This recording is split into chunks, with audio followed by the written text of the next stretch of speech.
And it's okay, yeah, you want to make it, you usually go to LA or you go to New York. But it doesn't mean you have to go to New York and act like an asshole.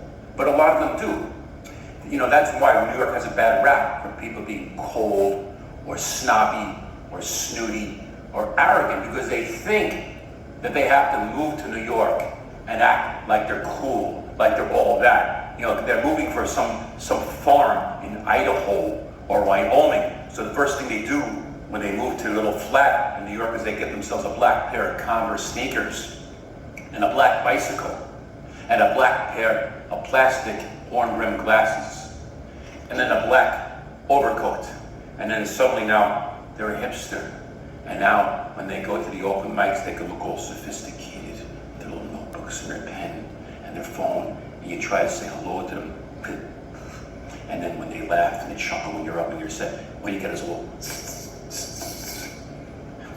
try driving. Anybody here ever driven a taxi cab in New York City? I know a lot of you hate taxi drivers. You think taxi drivers are assholes, but I've driven a cab and I'm a nice guy. Do all of it?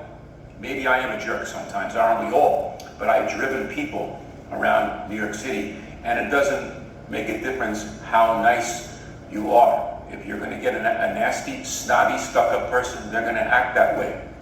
Please stop me off at 3rd Avenue and 22nd, the far east corner, please. The near south corner. Why are we in Denver? Why are we taking this route? Because the GPS told me to take it that way. That's what, when you drive taxi or Uber drivers, the customers get angry at you if the GPS is taking you the wrong way. You're supposed to know where you're going, and you know your regular routes, but sometimes they give you these far-fetched routes which you don't know, so you rely upon the GPS. Well, if you know where you're going, then why don't you tell me where you're going and giving me a hard time because of GPS? So they think that you're trying to overcharge them on the meter. This is how people are. I remember one time I was driving someone in a cab, and I swear to God, I sneezed like 20 times. Not one, God bless you.